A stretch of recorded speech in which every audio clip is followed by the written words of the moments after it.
하나님께로 돌아갑시다. 네. 오늘은 우리가 종교개혁 기념주일로 지키고 있습니다. 원래 이 종교개혁이라고 하는, 이 개혁이라고 하는 말의 뜻은 여러분들 잘못된 것, 그리고 잘못 가던 길을 어떻게 해요? 돌이켜서 바른 길로, 그리고 원래의 상태로 회복하고 돌아가는 것이 바로 개혁입니다. 그래서 이 종교개혁의 핵심은 바로 하나님께로 돌아가자는 거예요.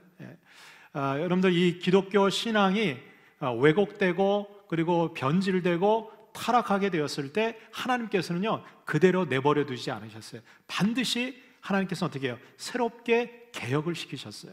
그러니까 503년 전에 여러분들 독일에서 시작된, 유럽에서 시작된 이 종교개혁 운동은요, 이 가톨릭, 중세 가톨릭 교회가 1000년 동안 전 세계에 유일하고 그리고 가장 큰 종교가 바로 기독교였어요. 물론 여기서 얘기하는 기독교는 공교회, 가톨릭 교회였죠. 그런데 여러분들 중세 1000년 동안 전 세계에는 바로 기독교 신앙밖에 없을 때예요. 그런데 이 중세 시대를 세상 사람들은 뭐라고 얘기하느냐? 암흑시대라고 얘기합니다. 여러분들 아이러니하지 않습니까? 전 세계가 기독교로 어떻게 되면 복음화가 다 되었는데 왜 세상은 암흑 속에 갇히게 되었는가? 여러분들 복음의 핵심은 빛 대신 예수 그리스도가 이 땅에 오신 거예요. 그러면 이 어두운 암흑 속에 있는 이 세상에 빛이 비춰져야 되는데 기독교가 전 세계에 1000년 동안 빛을 비추지 못하고 오히려 변질되고 타락하다 보니까 세상은 더 캄캄한 어둠 속에 갇히게 되었다는 거예요. 그래서 하나님께서는 이 어둠 속에 갇혀 있었던 이 공교회를 새롭게 개혁하시고 바로 이 종교개혁을 통해서 바로 개신교, 우리 프로테스탄트 이 개신교회가 새롭게 태어날 수 있도록 하나님은 역사하셨다는 거예요. 그래서 여러분들 이 종교개혁이라고 하는 것은 언제 일어나느냐? 기독교 신앙이 가장 타락하고 어두워졌을 때 하나님께서 갈아엎으시는 거예요. 새롭게 하시는 거예요. 예. 여러분들 성경 역사 가운데 이 종교개혁은요 그때그때마다 하나님께서 시대마다 역사하셨어요. 히스기야 시대 때도 하나님이 개혁하셨고 그리고 요시야 왕 때도 하나님이 개혁하셨어요. 그리고 어쩌면 지금 500년이 지난 지금 우리가 살고 있는 이 시대가 바로 하나님께서 다시 한번 제2의 종교개혁, 우리의 신앙을 개혁하고 계시지는 않는가? 저는 그런 생각을 가져요. 여러분들 우리 얼마 전까지만 해도 한국 교회가 전 세계에서 교세를 자랑하고 말이죠. 그리고 이 전 세계에서 큰 대형 교회들이 다 이 대한민국에 몇 개나 세워져 있고 그거를 자랑했어요. 그리고 우리 대한민국 국민들 종교 중에서 기독교가 가장 많은 숫자의 신도를 거느린 그런 제1의 종교로 세워졌어요. 그런데 여러분들 이 코로나19 이 팬데믹이 생기면서 우리가 자랑하던 이 종교와 이 신앙이 얼마나 부족하고 연약한 것인지 하루아침에 다 드러나게 되고 말았다는 거예요. 어쩌면 저는 지금 이 시기는 하나님께서 우리의 신앙과 우리의 이 기독교 종교를 새롭게 개혁하는 그런 중요한 시기를 지나고 있지 않을까, 저는 그런 생각을 갖습니다. 얼마 전에 한국 교회 언론의 대표인 유만성 목사님이 그런 얘기를 했어요. 복음의 능력을 많이 상실한 지금 한국 교회는 엄중한 현실 교회를 정말 향한 시대적 요구를 어떻게 감당할 것인가를 깊이 성찰하고 기도하며 제2의 종교개혁을 강요받고 있음을 알고 교회를 새롭게 하는 일에 매진해야 할 것이다. 그러니까 지금 이 시대는 우리가 절망 가운데 낙심하고 세상으로부터 이제는 교회가 희망도 안 되고 빛도 안 되는 그런 상황 속에서 다시금 하나님의 영광을 드러내고 그리고 교회에 선한 영향력을 끼치기 위해서는 여러분들 우리의 신앙부터 개혁되어져야 된다. 여러분들 그 신앙 개혁은 나로부터 시작이 돼야 됩니다. 누군가가 아니라 오늘 예배하는 저와 여러분들로부터 우리의 믿음과 신앙이 새롭게 개혁될 때 여러분들 우리 교회가 새롭게 세워지게 될 것이고 이 대한민국 한국교회와 이 나라의 민족이 새로운 빛과 소망으로 나아가게 될 줄로 믿습니다. 그래서 여러분들 과거 1000년 동안 인류 역사 가운데서 가장 중요한 사건을 하나 꽂으라면 여러분들 종교개혁이에요. 이 종교개혁을 통해서 여러분들 인류의 역사가 바뀌어지기 시작한 거예요. 오늘도 저는 저와 여러분들이 이 종교개혁 기념주일 예배하는 이 시간 하나님께서 저와 여러분들의 신앙을 새롭게 하시고 그래서 나로부터 우리의 가정이 또 우리 교회가 또 이 한국 교회가 이 나라와 이 민족이 새로워지는 그런 놀라운 은혜가 있기를 주님의 이름으로 축복합니다. 그러면 어떻게 우리가 신앙개혁을 위해서 나아가야 될 것인가? 여러분들, 마틴 루터는 500년 전에 그가 종교개혁의 그 한복판에 있을 때 수많은 위협이 있었어요. 특별히 교황으로부터 파문을 당하고 그리고 생명의 위협을 느끼는 그 순간에도 이 마틴 루터가 종교개혁을 멈추지 않을 수 있었던 것은 기도의 힘이었다는 거예요. 여러분들, 마틴 루터가 그런 유명한 얘기를 했잖아요. 나는 오늘 너무 바쁘다, 너무 분주하다, 그렇기 때문에 나는 더 기도해야 되겠다. 여러분들, 이 마틴 루터가 아무리 분주하고 그가 여러 가지 저술도 하고 또 여러 가지 반박문이나 논쟁이나 이런 것들을 많이 했지만, 그럼에도 불구하고 그가 놓치지 않았던 것은 하루에 3시간 이상 기도하는 거였어요. 여러분들, 이 종교개혁과 신앙의 개혁은 기도할 때 하나님께서 기도하는 자를 통해서 역사하시고 은혜를 부어주시는 줄로 믿습니다. 특별히 이 마틴 루터가 종교개혁 때 기도할 때 누구의 어떤 말씀을 붙들고 기도했느냐? 바로 예레미야 선지자의 약속의 말씀을 붙들고 기도했어요. 오늘 우리가 함께 읽은 이 예레미야 애가는 예레미야 선지자가 지은 슬픈 노래, 우리가 애가라고 부르죠. 슬픈 노래가 바로 예레미야 애가입니다.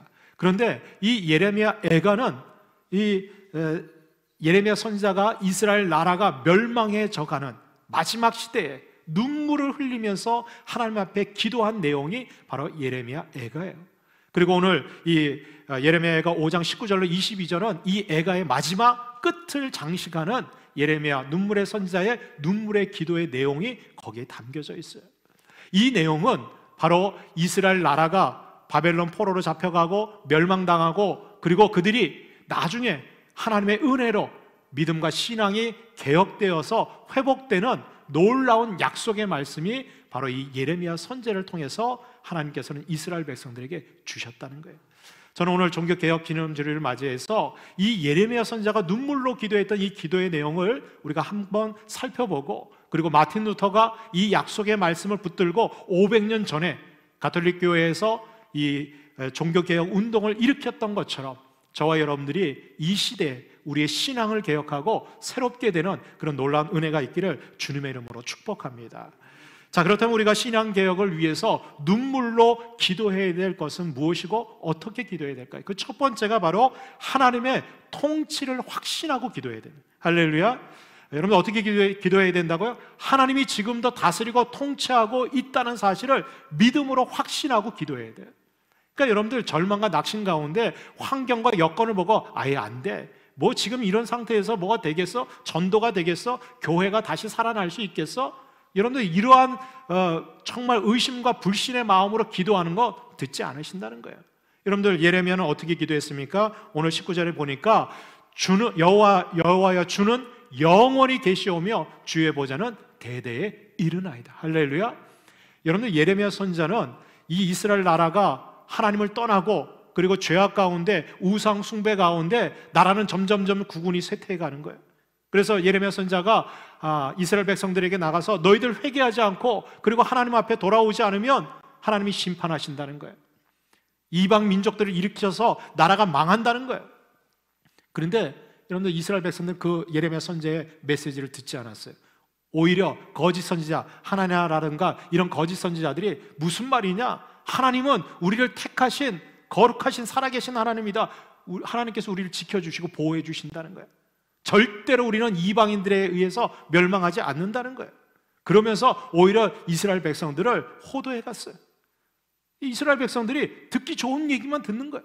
오히려 예레미야 선지자가 나라가 망한다고 하니까 이 예레미야 선지자를 향해서 매국노라고, 예레미야 선지자를 잡아다가 시위대 뜰 그 구덩이에다 갇혀놓고 죽이려고 했어요. 여러분들, 이런 상황 속에서 예레미야 선지자는 하나님 앞에 너무너무 답답한 거예요. 하나님, 이 백성들이 하나님이 주시는 메시지 듣지도 않고 오히려 반역하고 대적하는데 어떻게 되겠냐는 말이에요. 그런데요, 여러분들, 이 예레미야 선지자는 그 속에서도 이 이스라엘 백성들이 이제 나라가 망하고 바벨론에 의해서 포로로 잡혀가는 그 상황 속에서 이 이스라엘 백성들이 하나님을 원망하고 불평하기 시작해요. 이게 무슨 일이냐? 하나님 살아계신 거 맞아? 하나님 우리와 함께 하시는 거 맞아? 그렇다면 저 바벨론 이방 민족들 하나님이 막아주셔야지 왜 우리나라가 멸망하냐 말이에요. 우리 하나님 바벨론 신한테 진 거 아니야? 이렇게 얘기하는 거예요. 여러분들, 많은 분들이 이 코로나19로 인해서 상황이 어려워지고 대면 예배가 어려워지고 우리 신앙과 믿음이 흔들리니까 많은 분들이 그래요. 아니, 하나님이 살아계시고 교회가 하나님이 그리스도가 머리 되시는 교회라면 왜 교회에 이런 시련이 있고 어려움이 오냐 말이죠. 하나님이 지켜주셔야 될 거 아니냐 말이죠. 왜 교회가 세상으로부터 욕먹고 이렇게 어려워지게 되냐 말이에요. 정말 하나님 살아계신 거 맞아? 하나님 우리와 함께 하시는 거 맞아? 하나님 떠나신 거 아니야? 이렇게 얘기하시는 분들이 있어요. 여러분, 그건 우리의 믿음이 없는 거예요. 여러분, 하나님은 지금도 살아계신 줄로 믿습니다. 오늘 예레미야 선지자가 그거 얘기하는 거예요. 여호와여, 주는 영원히 계시오며. 여러분, 우리 하나님은 영원하신 분이에요. 그리고 주의 보좌는 대대에 이르나이다. 보좌는 뭡니까? 다스리고 통치하는 왕자예요. 우리 하나님은 만왕의 왕이시고 온 세상을 다스리고 통치하시는 거예요. 여러분들, 지금도 하나님은 저와 여러분들의 인생을 다스리고 통치하고 계신 줄로 믿습니다. 여러분, 이 교회의 머리가 되시는 분은 우리 주님이신 줄로 믿습니다. 여러분, 우리 주님이 우리 교회를 다스리고 통치하고 계신 줄로 믿습니다. 이 나라 이 민족 하나님 버리신 게 아니에요. 우리가 하나님을 떠난 것이고 하나님 바라보지 않는 것이고, 여러분, 우리의 마음이 믿음이 연약해지고 없어진 것이지, 여러분, 하나님은 변함이 없으신 분이에요. 여러분들, 마틴 루터가 종교개혁 열심히 하다가 이 교황에 의해서 위협을 당하고 파문당하고 주변에 온갖 대적들이 이 마틴 루터를 공격할 때 이제 마틴 루터에게 영적 침체가 찾아왔어요. 하루는 그냥 아무것도 하기 싫은 거예요. 그냥 집안에 주저앉아 있는 거예요. 그때 여러분들, 이 마틴 루터가 결혼을 했거든요, 수녀하고. 그 부인이 상복을 입고 마틴 루터에게 나타난 거예요. 그랬더니 마틴 루터가, 아니, 친척 중에 누가 죽었어? 왜 장례가 났어? 왜 상복을 입고 나오요? 그랬더니 이 부인이 뭐라고 그랬어요? 하나님이 돌아가셨습니다. 그 마틴 루터가 깜짝 놀랐어요. 아니, 하나님이 돌아가시다니. 하나님이 왜, 영원하신 하나님이 무슨 그런 불경스러운 얘기를 하냐 말이야. 그때 이 부인이 마틴 루터에게 그렇게 얘기했어요. 하나님이 돌아가시지 않았다면, 하나님이 지금도 살아계시다면 당신은 왜 이렇게 주저앉아 있냐 말이죠. 이 종교개혁은 하나님께서 역사하시고 하나님이 이끌어 가시는데, 하나님이 지금도 살아계시다면 왜 당신 주저앉아 있냐 말이죠. 하나님 지금 살아계시다. 마틴 루터가 정신이 번쩍 들었어요. 그렇지, 우리 하나님 영원하신 하나님, 지금도 나를 통해서 이 종교개혁을 이끌어 가시는 그 하나님 살아계시지. 하나님께서 분명히 이것을 다스리고 통치하실 거예요. 내 생명 위협하는 거, 내 생명이 죽어도 끝나도 하나님께서 나를 영원한 삶으로 인도해 주실 거예요. 믿음으로 회복한 거예요. 여러분들, 디모데전서 6장 15절 16절에 보면, 여러분들, 이 사도 바울이 자기의 이제 마지막 인생, 로마의 감옥에 갇혀서 순교를 앞두고 있을 때 마지막으로 자기의 영적 아들인 디모데에게 편지를 보냅니다. 목회 서신을 보내죠. 거기에 이 디모데에게 너 끝까지 믿음을 잘 지키고 너 연약한 그런 몸 잘 관리를 하고, 특별히 에베소 교회 지금 담임 목사로 있는 이 디모데에게 이 에베소 교회 성도들을 신앙으로 잘 양육하고 훈련해라. 수많은 이단들이 너희들 공격해 올 때 믿음을 잘 지켜라. 끝까지 지켜라. 그러면서 뭐라고 얘기한 줄 아세요? 기약이 이르면 하나님이 그의 나타나심을 보이실 것이다. 지금 에베소 교회에, 초대교회에 수많은 핍박이 있고 이단들의 공격이 있고, 그리고 이 디모데에게는 육신의 연약함, 또 여러 가지 핸디캡이 있었지만 지금 고난당하는 거 그거 끝이 아니라는 거예요. 때가 되면, 여기 기약이 이르면 하나님이 약속하신 그 때, 그 시간이 되게 되면 하나님이 나타나실 것이다. 지금은 보이지 않고 하나님이 침묵하시는 것 같고 하나님이 안 계신 것처럼 여기지만 아니다, 하나님 살아계시다는 거예요. 그 하나님이 약속의 때에 분명히 나타나실 거예요. 어떻게? 하나님은 복되시고 유일하신 주권자이시며 만왕의 왕이시며 만주의 주시다. 할렐루야. 여러분들, 지금도 살아계신 우리 하나님은 온 세상을 다스리는 만왕의 왕이에요. 유일한 주권자예요. 오직 그에게만 죽지 아니함이 있다. 이 말이 뭐예요? 영생은 하나님께만 있는 거예요. 여러분들, 세상에서 영원히 사는 존재는 아무도 없어요. 우리 하나님만 영원하신 거예요. 그리고 가까이 가지 못할 빛에 거하신다. 여러분들, 우리 하나님은 쳐다볼 수도 없는, 여러분, 광채 가운데 거하시는 분이 우리 하나님이세요.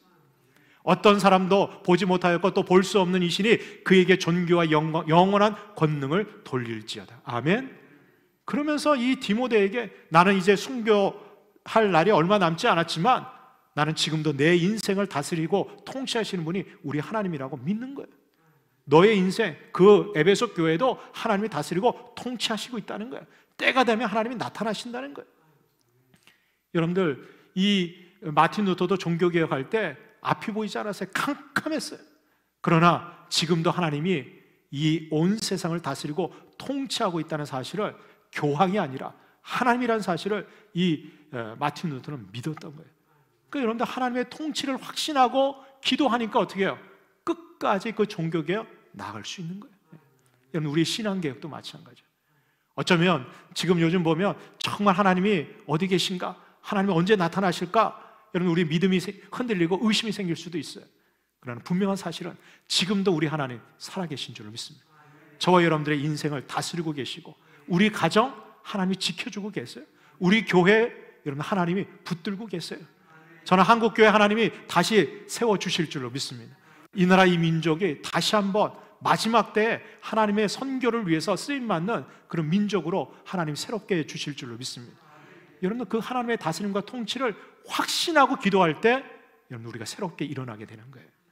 두 번째로, 이 예레미야 선지자가 신앙개혁을 위해서 어떻게 기도했느냐? 여러분들, 회개하고 용서를 구하면서 기도했어요. 근데 여러분들, 이 회개와 용서는 자신의 죄와 자신의 잘잘못 때문에 회개하고 기도한 게 아니에요. 여러분들, 하나님의 뜻대로 유일하게 마지막 시대에 쓰임받았던 선지자가 예레미야 선지자예요. 뭘 회개하고 기도했어요? 바로 민족의 죄, 바로 이스라엘 백성들의 죄를 이 예레미야 선지자가 회개하고 중보기도로 하나님 앞에 용서를 구하는 눈물의 기도를 드렸다. 여러분, 20절에 보면 예레미야 선지자가 이렇게 합니다.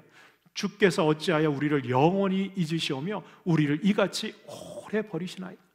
예레미야 선지자 눈에도 하나님께서 지금 이 이스라엘 나라 멸망당하고 무너져가고 바벨론에 의해서 포로로 잡혀가는 그 현장을 눈으로 보면서, 하나님 언제까지 이 백성들 버리십니까?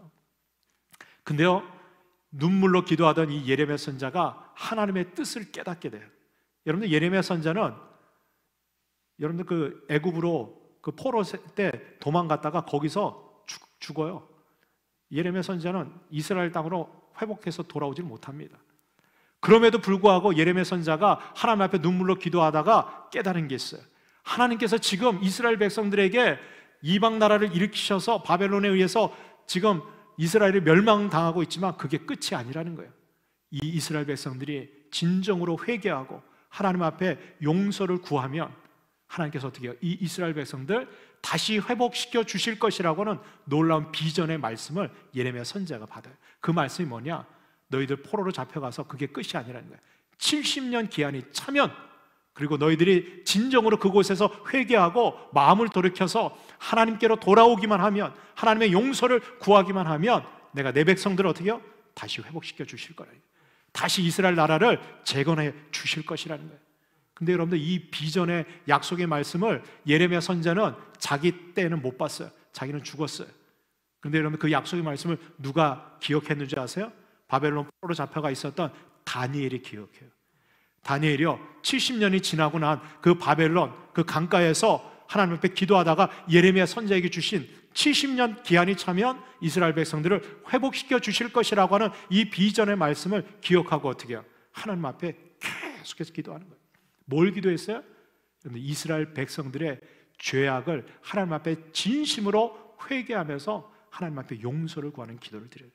여러분들, 예레미야서 14장 20절로 21절에 보면 예레미야 선지자가 이렇게 기도합니다. 여호와여, 우리의 악과 우리 조상의 죄악을 인정하나이다. 우리가 주께 범죄하였나이다. 주의 이름을 위하여 우리를 미워하지 마옵소서. 주의 영광의 보좌를 욕되게 마옵소서. 주께서 우리와 세우신 언약을 기억하시고 패하지 마옵소서. 저는 이 중보 기도가 지금 우리에게 필요한 기도예요. 여러분들, 이 나라와 이 민족, 그리고 지금 이 상황이 누구 때문에, 저 정치가들 때문에, 영적 지도자들 때문에, 타락한 저 사람 때문에, 죄 지은 저 사람 때문에 아니에요. 우리가 누구를 핑계대고 비난하고 정죄할 때가 아니라 우리가 죄를 지었습니다. 우리가 인정하는 거예요. 여러분들, 나라와 민족의 죄를 여러분들 우리가 중보할 수 있기를 주님의 이름으로 축복합니다. 정죄하고 판단하는 게 아니에요. 하나님, 우리가 정말 죄를 지었습니다. 인정하는 거예요. 인정하는 거예요. 그리고 어떻게 해요? 하나님 보자 욕되게 하지 마시고, 하나님 이 교회가 세상에서 정말 욕먹지 않게, 그 책임이 여러분들 무슨 누구 특정한 사람 때문에 생긴 겁니까? 아니에요. 우리가 회개해야 돼. 우리가 하나님의 용서를 구하고 회개할 때 하나님께서 어떻게 해요? 긍휼을 베풀어 주시는 거예요. 어쩌면 우리 때 못 볼 수도 있어요. 예레미야 선지자가 그것을 못 봤어요. 그러나 그의 약속을, 그의 회개의 기도를 들었던 사람이 누구예요? 다니엘. 70년이 지나고 나서 이 다니엘이 그 기도를 동일하게 합니다. 하나님, 예레미야 선지자가 회개하고 눈물로 기도했던 것처럼 다니엘이 바벨론 강가에서 기도할 때 하나님께서 어떻게 해요? 그 기도를 들으시고 이 이스라엘 백성들의 죄를 용서해 주신 줄로 믿습니다. 여러분들, 지금 이 상황이나 여건이 회복되는 것은 다른 데 없어요. 우리의 신앙이 먼저 회복이 됩니다. 그러면 우리의 생활도, 경제도, 사회도, 문화도 다 바뀌게 되는 거예요. 문제는 우리의 신앙이 하나님 앞에 회복되지 않으니까, 회개하지 않으니까. 여러분들, 이스라엘 백성들은요 끝끝내 회개하지 않았어요. 결국은 나라가 망하는 거예요. 포로로 잡혀가면서까지도 원망하고 불평하는 거예요. 근데 예레미야 선지자는 그 민족의 죄를 대신 짊어지고 중보하면서 회개하고 하나님의 용서를 구했다는 거예요. 오늘도 회개하고 용서를 구하는 저와 여러분들을 통해서 하나님이 이 땅에 회복의 은혜를 더해 주실 줄로 믿습니다. 마지막 세 번째로, 우리가 신앙개혁을 위해서 눈물로 기도해야 될 것은 회복을 소망하고 기도해야 돼요. 절망해서는 안 돼요. 여러분들, 안 된다라는 말은 우리 입에서도 내서는 안 돼요. 하나님이 반드시 회복시켜 주실 것이다라고 하는 소망의 말이 선포되어져야 돼요. 여러분, 오늘 예레미야가 5장 21절에 보니까 여호와여 우리를 주께로 돌이키소서, 그리하시면 우리가 주께로 돌아가겠나이다. 또 우리의 날들을 다시 새롭게 하사 옛적 같게 하옵소서. 제가 오늘 설교 제목을 여호와여 우리를 주께로 돌이키소서 이렇게 정했어요. 여러분들, 우리가 하나님께로 돌아갈 수 있는 것은 우리의 의지나 여러분 우리의 노력으로 되는 게 아니에요. 여러분, 구원받는 거, 우리가 하나님의 백성이 되는 거, 이거는 하나님의 은혜인 줄로 믿습니다. 하나님은 우리에게 믿음을 주셔야지 예수 그리스도를 믿고 여러분들 영생을 얻게 되는 거예요. 하나님께로 돌아가는 것도요, 우리에게 그런 마음을 부어주셔야 되는 거예요. 하나님께서 우리에게 새 마음, 새 영을 부어주셔야지 우리가 하나님께로 돌아갈 수 있는 거예요. 그러면 하나님께로 돌아가면 어떤 역사가 나타나요? 과거에 우리의 날들을 어떻게 새롭게 하시고 옛적같이 하나님의 영광과 은혜가 우리에게 부어지게 될 줄로 믿습니다. 여러분들, 에스겔서 36장에 보면 하나님께서 이 포로 중에 있었던 에스겔 선지자를 통해서 이스라엘 백성들에게 무슨 약속을 하시냐? 내가 너에게 새 마음을 줄 것이고 새 영을 부어주실 것이다. 딱딱한 마음 다 기경에서 갈아엎어서 부드러운 마음을 줄 것이다. 여러분들, 하나님께서는 지금 저와 여러분들의 마음, 딱딱하게 굳어져 있고 원망하고 불평으로 가득 차 있는 마음들을 하나님께서 깨끗이 기경하셔서 새 마음, 새 영으로 충만하게 부어주실 줄로 믿습니다. 그래서 흩어져 있던 이스라엘 백성들 다시 모으게 하시고, 그리고 하나님 영광을 드러내는 그런 백성으로 삼아주실 것이라는 거예요. 그러면서 하나님이 뭐라고 얘기하셨느냐? 그럼에도 불구하고 이스라엘 백성들이 자기들에게 이와 같이 이루어주기를 어떻게 해요? 간구해야 할지니라. 기도해야 된다는 거예요. 기도해야 돼요. 여러분들, 우리가 하나님께서는 우리를 돌이키시고 하나님께서 회복을 시켜주시겠지만, 누가 하세요? 하나님이 하시겠지만, 그럼에도 불구하고 우리는 어떻게 해요? 그것이 나에게 이루어지도록 기도해야 된다는 거예요. 기도해야 돼요. 여러분들, 기도하고 회복을 소망하면서 하나님 앞에 간구할 때 그 은혜가 어떻게 해요? 나에게 임하는 거예요. 우리에게 나타나게 되는 거예요. 여러분들, 예레미야 선지자는 70년 후에 포로 귀환할 것을 계속해서 이스라엘 백성들에게 선포했어요. 그때 당시에 이스라엘 백성들은 그것을 듣지도 않았어요. 귀뚱으로 듣지 않았어요. 그리고 그 약속의 말씀을 이 예레미야 선지자는 바로 예레미야서에 다 기록해놨어요. 근데 그 약속의 말씀을 누가 기억했어요? 다니엘이 기록했고, 에스겔이 그것을 기억하고 하나님 앞에서 어떻게 해요? 그 희망의 회복의 약속의 말씀을 붙들고 하나님 앞에 간구할 때 하나님의 때가 되니까 어떻게 해요? 그들을 통해서 역사하시는 거예요. 여러분들, 느헤미야가 그랬고 에스라 선지자가 그랬고, 여러분들 스룹바벨 총독이 그 약속을 믿고 하나님 앞으로 돌아오게 된 거예요. 여러분들, 예레미야서 33장 10절로 11절에 보면 여호와께서 이와 같이 말씀하시니라. 예레미야 선지를 통해서 하나님이 주신 약속의 말씀이에요. 어떤 약속을 주셨느냐? 너희가 가리켜 말하기를 황폐하여 사람도 없고 짐승도 없다 하던 여기 곧 황폐하여 사람도 없고 주민도 없고 짐승도 없던 유다 성읍들과 예루살렘 거리에서 즐거워하는 소리, 기뻐하는 소리, 신랑의 소리, 신부의 소리와 및 만군의 여호와께 감사하라. 여호와는 선하시니 그 인자하심이 영원하다 하는 소리와 여호와의 성전에 감사제를 드리는 자들의 소리가 다시 들리리라. 할렐루야. 이 말이 뭐냐면, 여러분, 이스라엘 백성들은 입에서 나오는 말이 뭐야? 야, 이제 사람도 없고 황폐하게 되고 이 예루살렘 유다 땅 사람 못 살 곳이다. 짐승들도 없고 가축도 없고 여기서 뭐가 되겠냐 말이죠. 우리는 망했다는 거예요. 그리고 이제는 이 나라는 끝이라는 거예요. 그렇게 입으로 얘기했던 그곳에서 하나님께서 어떻게 하신다는 거예요? 즐거워하는 소리, 기뻐하는 소리들, 신랑과 신부가 축제와 결혼식하는 그런 기쁨의 소리들, 그리고 우리의 신앙이 회복이 돼서 하나님 앞에 감사하라. 그리고 예배드리면서 하나님의 인자하심이 정말 영원하다. 하나님은 우리에게 은혜 주셨다. 하나님은 지금도 살아계시다. 그런 믿음의 고백들이 어떻게 해요? 넘쳐나게 될 것이라는 거예요. 이는 내가 이 땅에 포로들을 돌려보내어 지난 날처럼 되게 할 것임이라. 여호와의 말씀이라. 하나님이 예레미야 선지자를 통해서 이스라엘 백성들에게 주신 희망의 약속의 말씀이에요. 근데 여러분들 재밌는 건 11절에 뭐라고 써 있어요? 10절과 동일 이렇게 써 있어요. 여러분들 성경 한번 꼭 찾아보세요. 이 말은 뭐냐면 10절 말씀을 11절에서 또 한 번 얘기하시는 거예요. 또 한 번 반복해서 똑같이 얘기한 거예요. 왜 이렇게 얘기했을까? 이스라엘 백성들이 믿지를 않는 거예요. 여전히 입에서 불평이 나오는 거예요. 여러분들, 우리는 어떻습니까? 여러분들, 우리 입에서 지금 내 마음속에서 나오는 말들은 어떤 말들이에요? 지금 이 코로나의 상황에서 뭐 되겠어? 전도가 되겠어? 교회가 붕 되겠어? 이 나라의 민족이 제대로 되겠어? 정치가들 하는 꼴을 보니 우리 입에서 나오는 건 불평이에요. 안 된다는 거예요. 야, 황폐하고 사람도 없고 짐승도 없고 이것도 안 되고 저것도 안 되고 지금 사업도 안 되고 다 안 된다는 거예요. 여러분들, 정말 하나님이 주신 이 회복의 소망을 갖고 있는 사람은 말부터가 틀리는 거예요. 지금은 기회라는 거지, 기회. 여러분 보세요.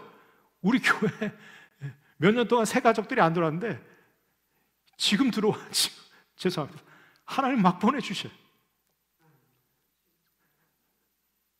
다른 때는요, 전도해도 우리가 매일 전도해도 아무도 받아들이지 않아요. 다 버려요, 다. 근데 지금은요, 전도하는 거 다 가져가. 와서 하나 더 달라고 그러시고요.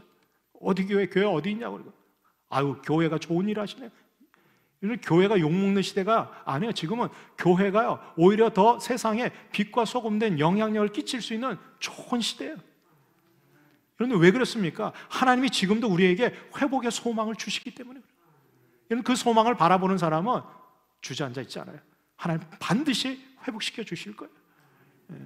저는 이 예레미야가 눈물로 기도했던 것처럼 여러분, 오늘도 소망을 갖고 우리에게 회복을 주실 그 하나님을 믿고 기도할 수 있기를 주님의 이름으로 축복합니다. 저는 다음 주부터 시작되는 다니엘 기도에 저의 기도 제목이 바로 이 기도 제목이에요.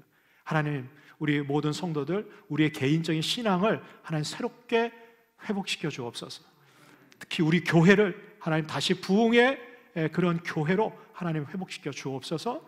더군다나 이 나라의 민족, 지금 황폐하고 갈등과 그리고 정말 절망 가운데 있는 이 나라의 민족을 하나님 이 땅을 고쳐달라고. 여러분, 누가 기도해야 돼? 우리 믿는 자들이 기도해야죠. 하나님께서 반드시 우리의 신앙을 새롭게 하시고 그리고 이 땅을 고쳐주실 줄로 믿습니다. 그럼 회복의 은혜가 함께하기를 주님의 이름으로 축원합니다. 기도하겠습니다.